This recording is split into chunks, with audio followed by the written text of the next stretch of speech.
I don't know where to start today. To tell you the truth. A lot of great stories in the paper. Yeah, there's a lot of wild stuff going on. I was out on Long Island yesterday afternoon, and I was driving back, and all of a sudden on the radio they go, "Hey, we got the Robert Blake verdict coming out." Right. I missed it. I saw a tease of it on CNN. And then the best is like hearing it live because it's like drama, you know? It's almost like American Idol. I'm pissed I missed it live.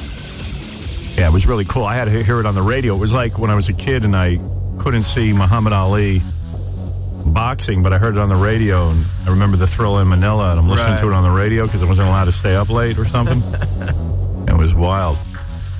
I think the Thrill in Manila was only on radio. I don't even think they had it on TV. Really? Yeah, or something. I don't know. Yeah, no, Howard, back then they didn't have them on TV. They were like pay-per-view, and then you'd see it on Wide World of Sports like 2 weeks later. Right. So I remember that real well, listening, and I'm laying in my bed. It was like 11:30 at night. I wasn't supposed to be up, and I'm listening to the Thriller in Manila. And that's what it was like with the Robert Blake thing. And like I said, when you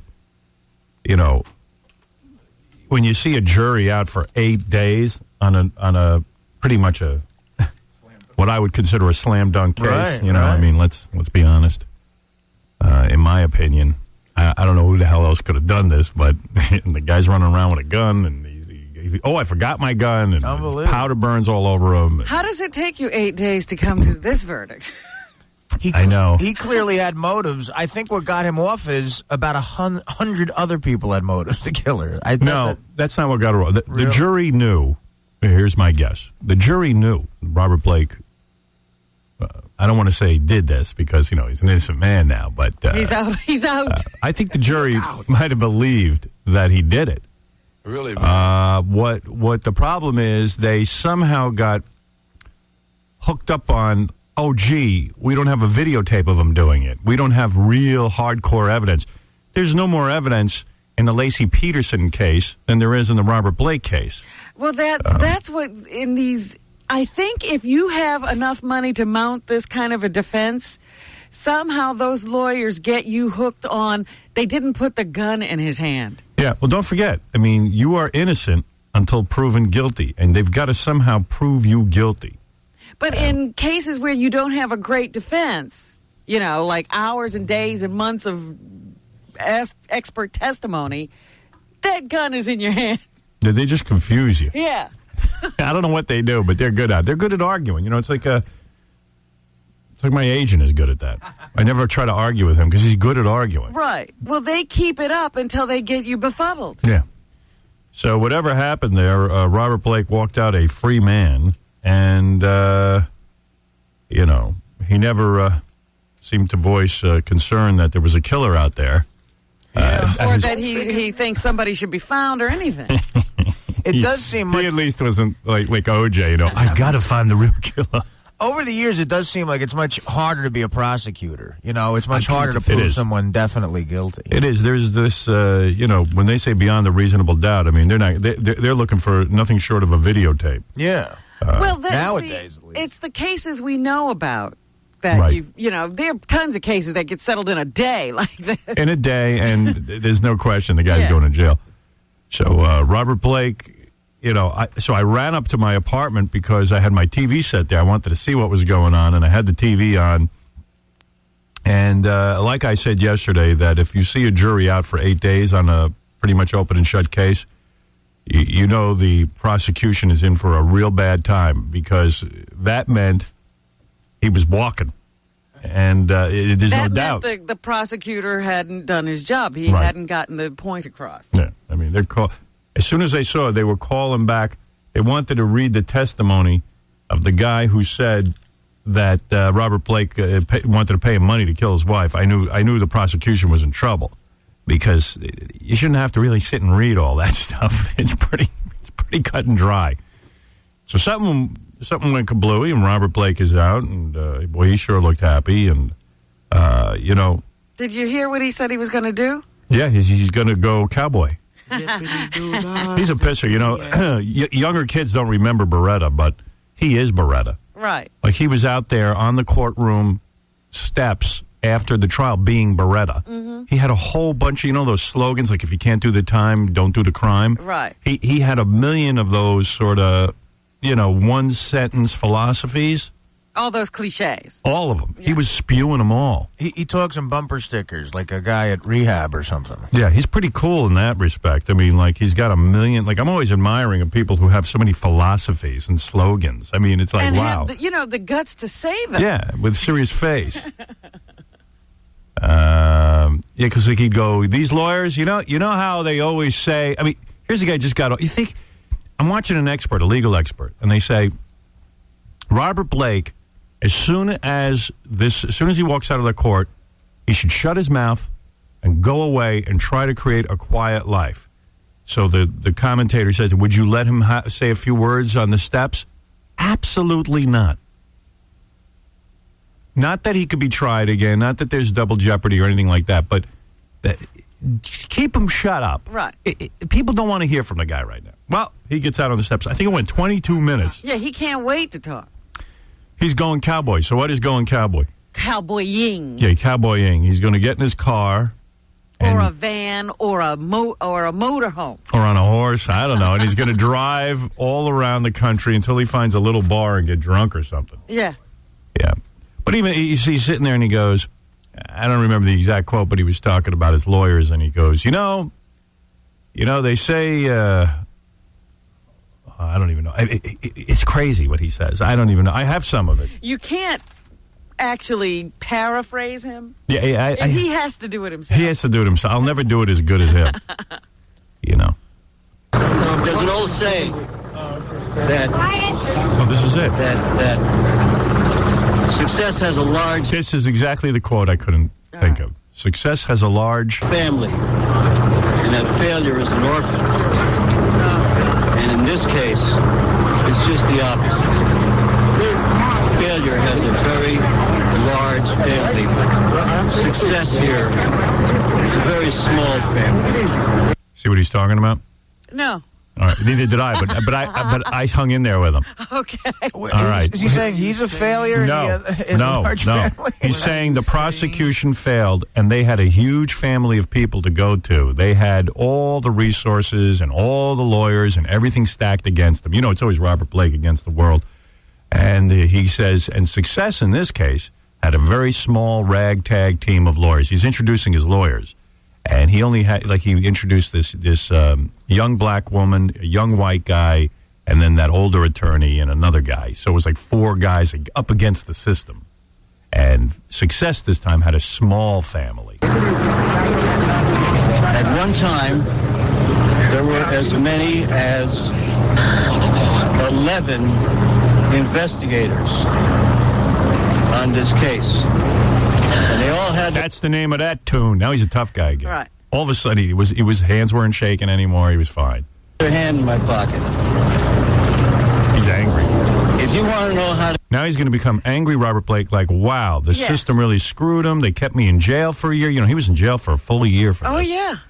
Then they let him out on bail.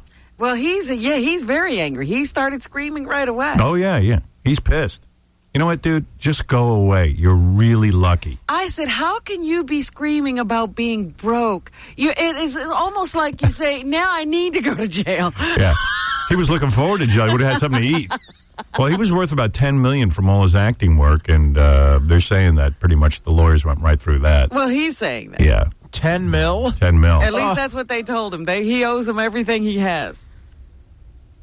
go through $10 million in 5 years? Ask me.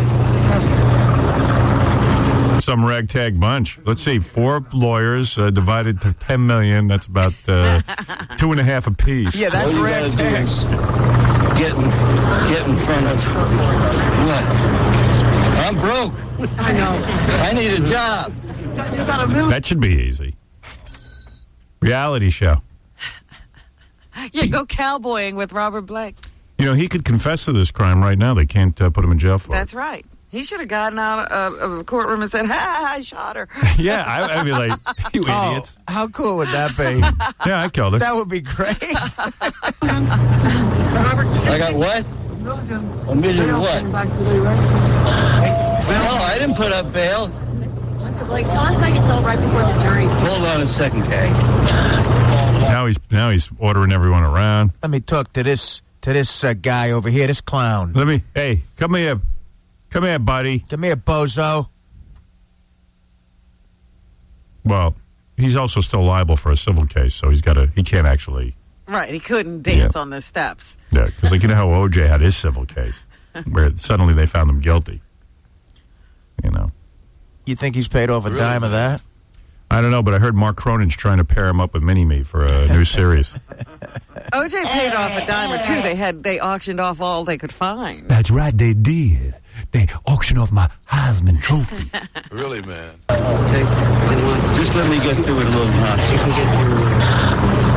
In the past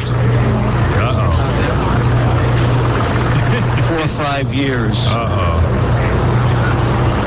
we go. All of you have interviewed a great many people. You've interviewed my friend. Now he's going to give it to everybody. Right, yeah. I've been waiting to say this for so long. Now I'm going to make you all pay. You've interviewed producers that worked for me. Say, hey, I ain't no OJ. I can handle myself in front of you characters. You've interviewed distant relatives and close immediate relatives. You've interviewed, hey, I lived in his house. I know him inside out. Well, guess what? They're all liars. And about half of them are commode scum. Wow. Commode scum. Even his daughter, she was interviewed. To make a buck over my hopefully dead ass. Well, they missed their bet. And I'm sure you'll go out there and you'll round up all the usual suspects again, and you'll hear their story about what a liar I am and how really close to me they really were. They were there, standing there when Robert Blake put a gun in his wife's mouth and yada, yada, yada. Well, he raped me on Beretta, and he did this to me and that to me. But I'll say it again. Who'd he rape on Beretta? Yeah, who made that allegation? The parrot that sat on his shoulder week after week. He raped me. They're liars. Everyone's a liar. And I'm easy to find, and I'm not a bit bashful. And if any of them have any agenda, we can certainly sort it out. There you go. He'll kill them too. Doing? Not that he killed his wife, but he's going to. I think he's challenging everyone. Yeah. Anyone would have to admit that he's clearly nuts. Yeah. Now he's out on he just got off. You know, okay, a miracle. The guy got off. We got a jury there. I don't know. Maybe they're on acid. And and he just got off. And now he's out there. He's ready to invite anyone who went on TV and said anything about him, come up to his ranch and settle it there. I'm not bashful. You know where I am. And you know where I am. Honestly, I don't know where he is. Where is he? I don't know. He's not talking to you because you don't. I didn't do anything. These people who don't know him and are not close to him and don't tell lies know where he is. Right. OJ says, lighten up. You know, the only one who played this right was Klaus von Bülow. Oh, this son of a bitch. He ran right off. And he never heard from him again. I admire him. At least he kept his mouth shut. Wherever he is. I wouldn't even know where he is. Yeah, that's right. He left and he didn't even leave a forwarding address. I'm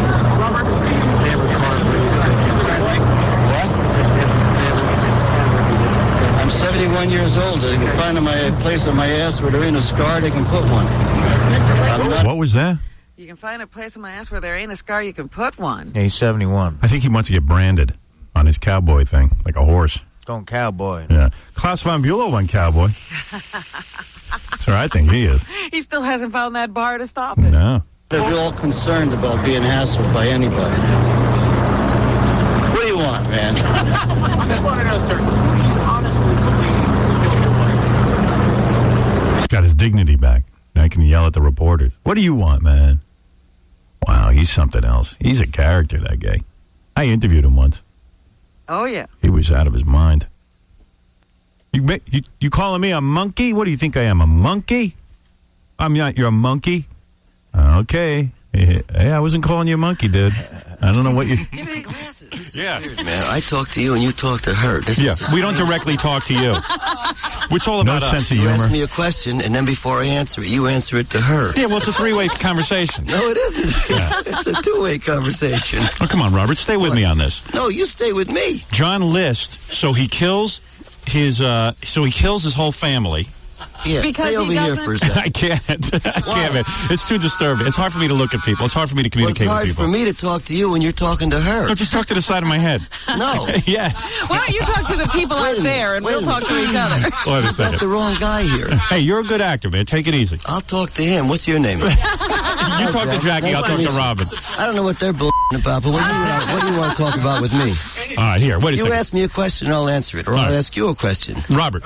Hey, shut up. I'm talking to him. Stay focused. You stay focused. I'm over here, Jack. All right, so what you're saying is, We're talking about John List. We're talking about John List. All right, I'll look at you. Remind him where he was. Come on, we all talk here, all right? Just come on, just get with the program. No. It's a different thing. How about no? It's a different program. How about no? How about you stay with the program? When you ask me a question, let me answer it. Don't ask me a question, then look at her and answer it, because I'll hit the road.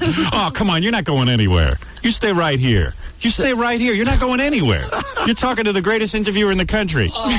Would you rather me... Hey, come on, stop that. Stop saying that word.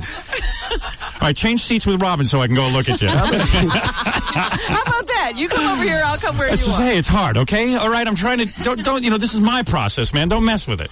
All right, here we go. Wait a minute. What?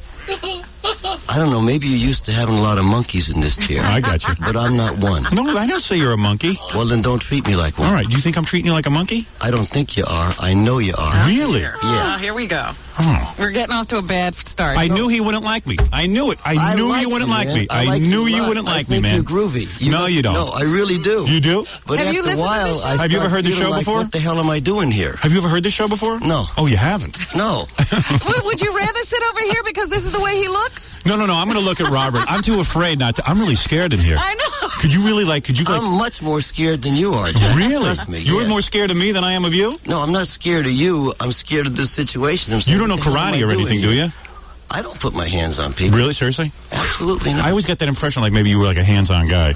Well, unfortunately, that's a persona that I created to keep the world away from me. And it's a very sad thing to live your whole life with having people cross the street when they see you.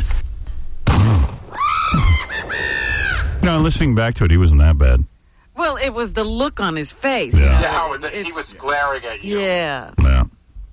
You had to be there. Yeah, I guess with time I've forgotten. Anyway, hey, Dominic, you're on the air. Well, we learned two important lessons from the verdict. One, the defendant should not take the stand. Okay. Second lesson is the defendant should not take the stand. Because had this guy got on the stand, he would have been convicted because he's insane. Because he's insane. He absolutely... Well, he's his own worst enemy. Well, I represented a guy in 1974. I'm 35 years a lawyer now. I'll be 60 this year. And I took a verdict in a murder case in 1974. And you stand up next to someone, and you're hearing that jury say guilty or not guilty. It's going to be a lifetime sentence. Think about it. He'll never, ever see the street again. Right. You think that would humble you? You think you'd walk outside and say to the world, thank you, and be quiet? Of course. He went out to the world and threatened everybody. Yeah, I mean, it's an unbelievable press conference. The only person who didn't threaten was the judge. I expected him to say, because I listened to the whole thing, I expected him to say, and I better not see the judge on the street. Yeah, I mean, he is an amazing... He never thanks the jury. I mean, he's arrogant. It's unbelievable. He's a real character. But that's his mind, and that's the secret to what happens on that witness stand. Right. Because as much as you think your defendant's going to control himself... He can't. Well, especially him. Could you imagine what he would have said? Oh. First question would have been, do you think she deserved to die? And he would have said yes. He would have given you 20 minutes. Yeah. And you remember how many lawyers quit because he wouldn't stop giving interviews. And this lawyer was not only excellent, but look at him. He looked like a professor. He was quiet. He was a gentleman. He didn't antagonize anybody.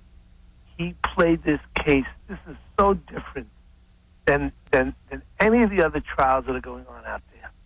This is the way, and this is what the jury, the jury identifies as much with the lawyer as the defendant. It's true. Amazing verdict. Amazing. An amazing verdict. California.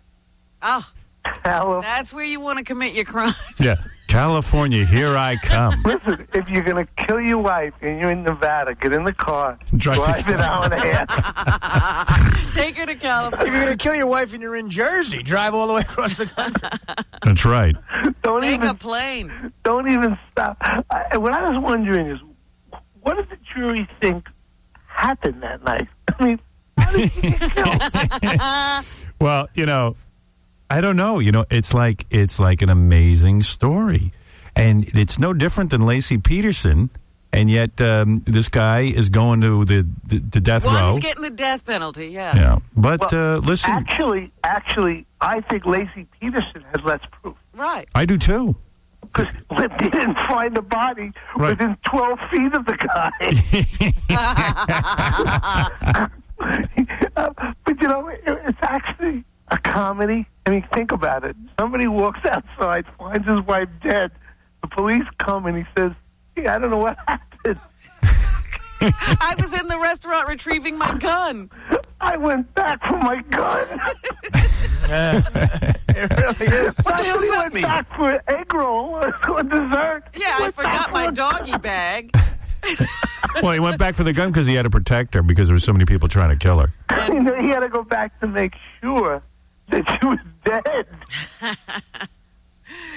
Yep, not guilty. All right, well, hey, listen. Listen, remember, that's the state of OJ. That's right.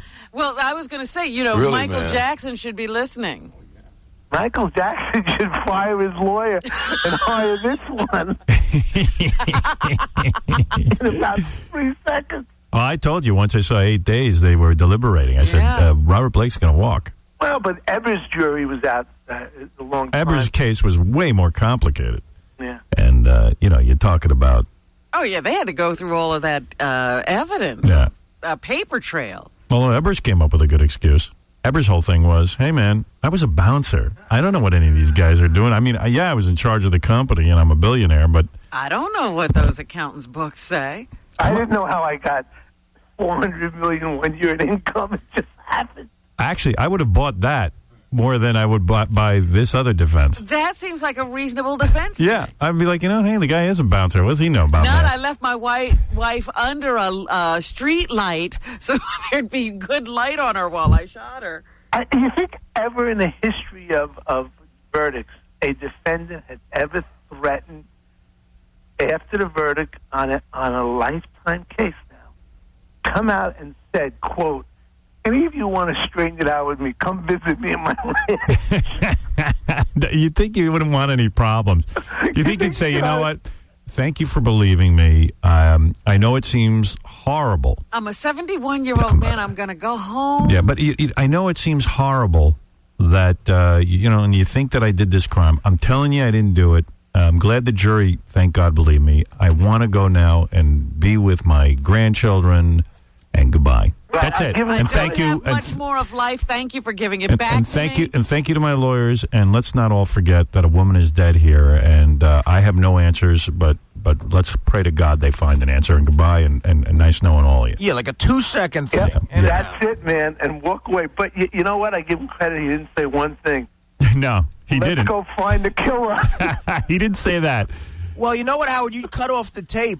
What the guy had just asked him was, who do you think honestly killed your wife? Oh, let's hear the answer. I know his answer. I know his Dominic Barbara. All right, Dominic, thank you. Bye-bye. Shut up. Anybody else? Anybody got a question that makes sense? Yeah, I want to hear your mind. You put off a lot in the last 3 years that you may have wanted to do. What are you going to do now is the first thing that you have your life free? Going to get a job. I'm broke. Right now I couldn't buy spats for a hummingbird. What did Johnny Cochran say? You're innocent until proven broke. Well, by the time Jerry and these... See how he pulls out those quotes? Yeah, look at him. Troops got here, it was the bottom of the barrel. I was a rich man. I'm broke now. I got to go to work. But before that, I'm going to go out and do a little cowboying. You know what that is? No, you don't know what that is. Cowboying is when you get in a motorhome or a van or something like that, and you just let the air blow in your hair, and you wind up in some little bar in Arizona someplace, and you meet a little whore, and you get her pregnant. You shoot one-handed 9-ball with some 90-year-old Portuguese woman that beats the hell out of you. And the next day you wind up in a park someplace playing chess with somebody, and you go see a high school play where they're doing West Side Story, and you just roam around and get some revitalization that there are human beings in the world, that there are people living their lives that have no agenda, I've been involved in a world where, you know, the mafia saying the enemy of my enemy is my friend. But in this world that I've been in, it's very much that way. People drift from one side to the other in 5 minutes, and you never know where you are, or who's on your side, or who's not on your side. See? The most important thing in my life. I'm gonna go drift. Boy, I wish there was a day in my life I could go drift and go watch West Side Story. And Dominic's right, because if he would have said all that on the stand, and that's it, he's gone. Yeah, you're done, man. It's almost as if he said, "Look, I got away with one murder.